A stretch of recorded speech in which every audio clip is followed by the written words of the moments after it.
Nous voici donc à la quatrième partie de notre formation. Nous allons donc codifier le code qui permet à l'utilisateur de pouvoir enregistrer les informations qu'il a saisies ici dans ces variables. Pour le faire, on doit mettre du code dans ce bouton que nous venons de créer dans la précédente leçon. Alors, nous venons sur le bouton Ajouter, nous cliquons sur l'option Code, et là, nous allons dire à WinDev d'enregistrer toutes les données qui sont en mémoire dans notre fichier physique qui est dans le disque dur. Alors, pour le faire, on le fait en W langage avec l'instruction écran vers fichier.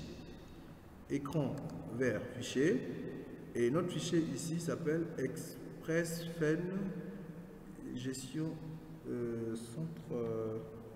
Bon, notre fichier, en fait, le fichier, c'est... On dit dans cette instruction que WinDev va prendre toutes les variables qui sont à l'écran et il va les mettre dans le fichier, simplement. Voilà la puissance de WinDev.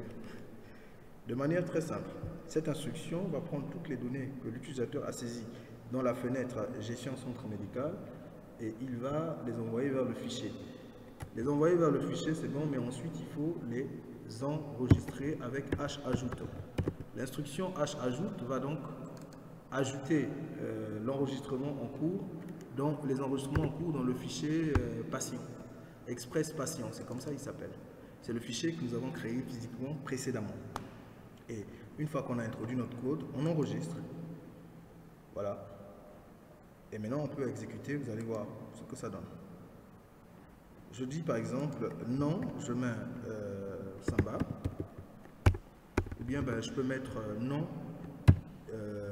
je donne le nom d'une participante, Isée, prénom Toko, numéro de téléphone, je donne un numéro fictif.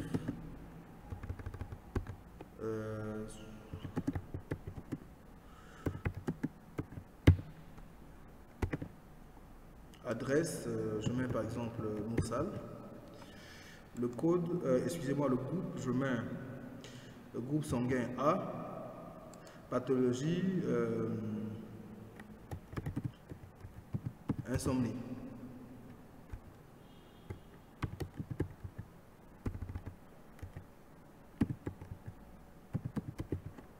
Voilà, insomnie, et je clique sur Ajouter. Quand je clique sur Ajouter, vous constatez que rien ne se passe. Rien ne se passe, c'est simplement parce que je n'ai pas prévu dans le code qu'il puisse effacer les variables mémoire. Alors pour le faire, pour qu'il efface les champs, comment je veux dire, ce que j'ai saisi, après avoir ajouté qu'il efface les champs de saisie, c'est avec l'instruction RAS. Alors je reprends l'exécution de mon programme, je saisis un nouvel enregistrement, je vais saisir par exemple nom Toralta, prénom Eric, numéro de téléphone, je mets un numéro fictif, adresse, je mets Sabangali, groupe, je mets un B, pathologie,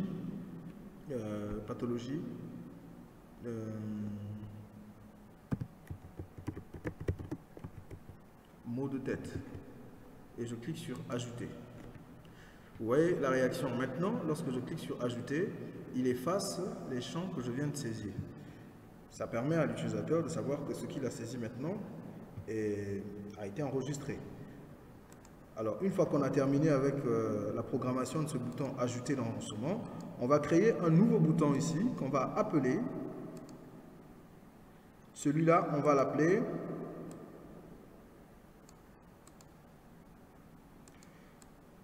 ce bouton, on va l'appeler consultation. Consultation, fichier, patient. Alors, dans ce bouton, lorsque l'utilisateur va cliquer, il va pouvoir voir la liste de tous les patients qui ont été enregistrés au niveau de l'hôpital.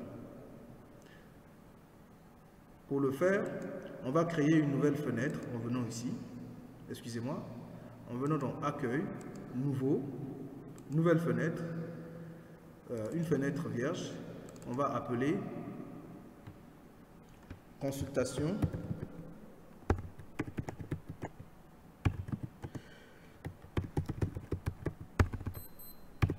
fichier patient.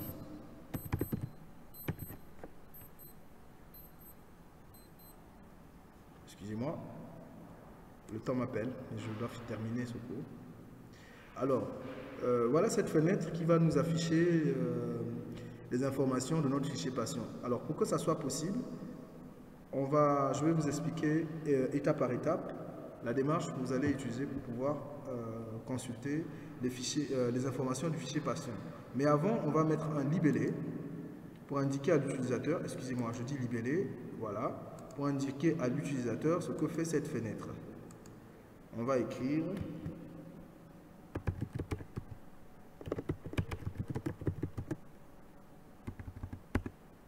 consultation du fichier des patients.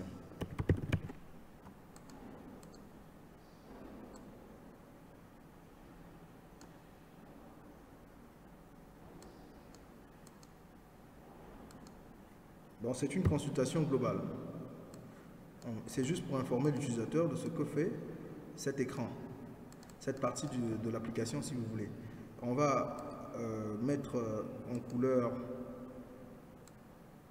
bleu foncé, j'aime bien le bleu, hein. On le met à la taille 14 parce qu'on a utilisé 14 de l'autre côté là-bas, juste pour des raisons d'harmonie.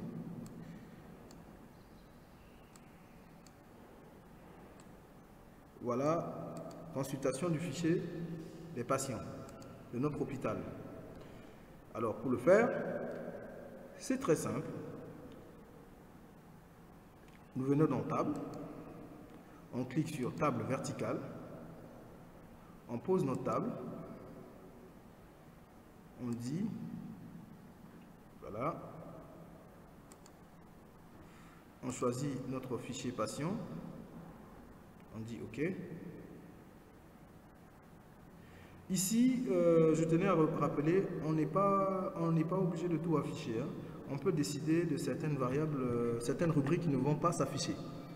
Dans notre cas, on n'a pas saisi tout, dans la saisie, on n'a pas mis toutes les rubriques. Je crois qu'on avait mis le nom, le prénom, on n'avait pas mis la date, on a mis l'adresse. Comme on n'avait pas mis la date, on n'affiche pas la date. Je crois qu'on avait pris le groupe, on n'avait pas pris le poids, on n'avait pas pris l'âge, on avait juste pris la pathologie et puis le numéro de téléphone, je crois. On dit OK. C'est un cas école, donc l'objectif c'est de comprendre le principe. Alors ici, qu'est-ce que vous constatez? On a ici le fichier patient qui est devant nous. On peut réajuster. Ici, on est en mode programmation, hein, bien entendu. On va exécuter, voilà. Donc cette fenêtre-là nous montre ce qu'on a saisi dans notre base de données. On va revenir donc sur la première fenêtre de l'application. C'est ici qu'on a créé le bouton qui permet de lancer l'application. Donc on va mettre un code ici qui va lui dire que lorsque l'utilisateur va cliquer sur ce bouton, il va lancer la fenêtre consultation. Donc on vient dans code et on dit simplement ouvre la fenêtre consultation des patients et on ferme. Voilà. On enregistre. On exécute. Voilà. Ici, nous sommes dans notre programme de consultation. Alors, on veut consulter le fichier patient. On clique dessus.